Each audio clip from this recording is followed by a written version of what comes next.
Βρισκόμαστε στο κέντρο της Αθήνας, στο Adidas Run Base, Πετμεζά Κεφαλήρου 16. Είμαι ο Γρηγόρης Πιλαρίκης, Male Captain των Adidas Runners Athens και μαζί μου η Ντενής Δημάκη, Female Captain των Adidas Runners Athens και είμαστε εδώ για να σας αναλύσουμε και να σας δώσουμε tips για τη μαραθώνια διαδρομή που θα τρέξουμε αυτή την Κυριακή. Ο Μαραθώνιος της Αθήνας είναι ένας ξεχωριστός αγώνας, γιατί είναι ο αυθεντικός μαραθώνιος. Από εδώ ξεκίνησαν όλα. Η ιστορικότητα της διαδρομής και το ιδιαίτερο ανάγλυφό της τον κάνουν ένα αγώνα πρόκληση για όλους μας.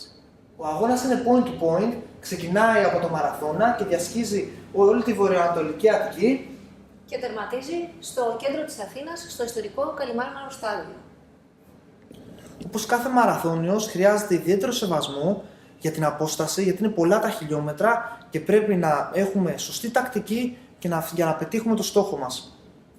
Πάμε να δούμε λοιπόν αναλυτικά όλη τη διαδρομή του μαραθωνίου.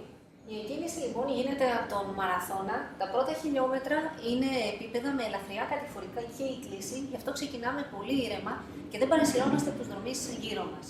Φτάνοντας στον 4ο χιλιόμετρο, στρίβουμε αριστερά μπαίνοντας στον ιστορικό τύμβο. Εδώ ουσιαστικά στο 5ο χιλιόμετρο είναι και ο πρώτος σταθμός υδροδοσίας και ακολούθως θα υπάρχουν σταθμοί ανά 2,5 χιλιόμετρα. Συνεχίζουμε γύρω-γύρω τον τύμβο, πάλι παραμένει επίπεδη διαδρομή, χωρίς κλίσεις, για να φτάσουμε στο 10ο χιλιόμετρο πλέον, στη Νέα Μάκρη, όπου πρέπει πάντα να έχουμε αρκετές δυνάμεις, να μην έχουμε παρασυρθεί, να πηγαίνουμε με έναν ωραίο ρυθμό για να έχουμε δυνάμεις στη συνέχεια, όπου θα αρχίσουν οι ανηφόρες και οι κατηφόρες. Από το 11ο χιλιόμετρο της διαδρομής ως το 16ο περίπου ξεκινάνε οι πρώτες ανηφοροκατηφόρες, οι οποίες όμως έχουν ελαφριά κλίση, οπότε συνεχίζουμε να πηγαίνουμε ήρεμα και να είμαστε συγκεντρωμένοι στο ρυθμό μας. Ουσιαστικά μετά το 15ο χιλιόμετρο, στο 16ο περίπου χιλιόμετρο, είναι η πρώτη δυνατή ανηφόρα πριν τη Ραφίνα, αλλά και ακολουθεί μια πολύ απότομη κατηφόρα που μας φτάνει στη Ραφίνα. Και σε αυτά τα δύο κομμάτια πρέπει να συνεχίσουμε να προσέχουμε πάρα πολύ, να μην παρασυρθούμε, να έχουμε τον έλεγχο της διαδρομής μας για να συνεχίσουμε ακμεότητα και στη συνέχεια. Το 17ο, 18ο και 19ο χιλιόμετρο ακολουθούν πάλι ανηφορίτσες για να φτάσουμε γύρω στο 20ο χιλιόμετρο και μετά στα μισά του αγώνα. Τώρα βρισκόμαστε στο 21ο χιλιόμετρο. Είμαστε στα μισά του μαραθωνίου, οπότε αν έχουμε κάνει μια σωστή διαχείριση δυνάμεων θα πρέπει να νιώθουμε άνετα, ότι έχουμε πολλές δυνάμεις, προσέχουμε πάρα πολύ την τροφοδοσία μας και θυμόμαστε από εδώ και πέρα να είμαστε πολύ συνεπείς με τα ισοτονικά, με το νερό που παίρνουμε με κάποιο τζελάκι και ακολουθούν από το 22ο μέχρι και το 25ο χιλιόμετρα με ιδιαίτερη ανηφορική κλίση και ειδικά φτάνοντας στο 25ο χιλιόμετρο είναι από τις πιο δυνατές ανηφόρες της διαδρομής.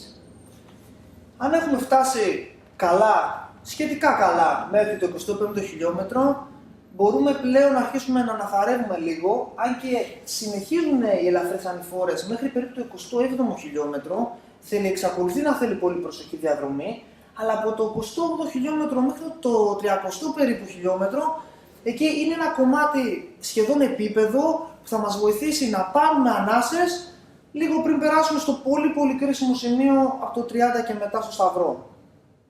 Έχουμε φτάσει τώρα στο 30, είναι ουσιαστικά η τελευταία δυσκολία που θα αντιμετωπίσουμε, η μεγαλύτερη ίσως ανηφόρα και είναι και σε σημείο που τα πόδια μας έχουν κουραστεί, έχουν περάσει πολλά χιλιόμετρα, αλλά αν έχουμε κάνει σωστή διαχείριση δυνάμεων θα είναι ουσιαστικά η τελευταία δυσκολία που θα έχουμε μπροστά μας για να πιάσουμε το κατηφορικό σημείο.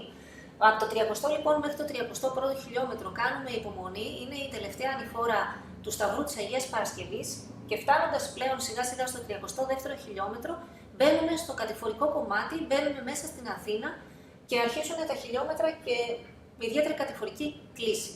Βρισκόμαστε πλέον στο 35ο χιλιόμετρο, η κατηφορίτσα μας συνεχίζεται. Αν έχουμε κάνει καλή διαχείριση πρέπει να έχουμε αρκετές δυνάμεις τώρα να το εκμεταλλευτούμε.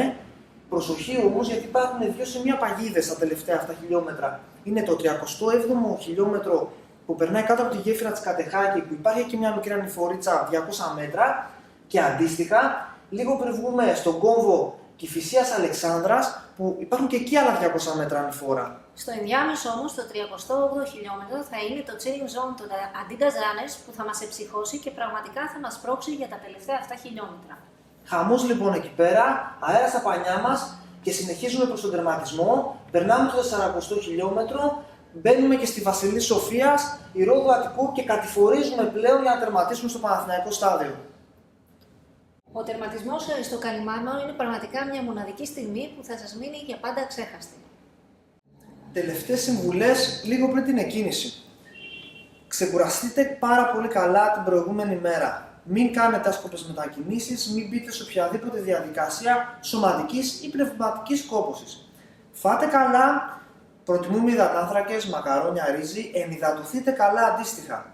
Το πρωί του αγώνα προσπαθήστε να φτάσετε όσο το δυνατόν πιο νωρίς στην εκκίνηση. Είτε πάτε με δικά σας μέσα, είτε πάτε με τα λεωφορεία της διοργάνωσης. Ραντεβού στην εκκίνηση και καλή αντάμωση στον τερματισμό. Καλή επιτυχία, Adidas Runners!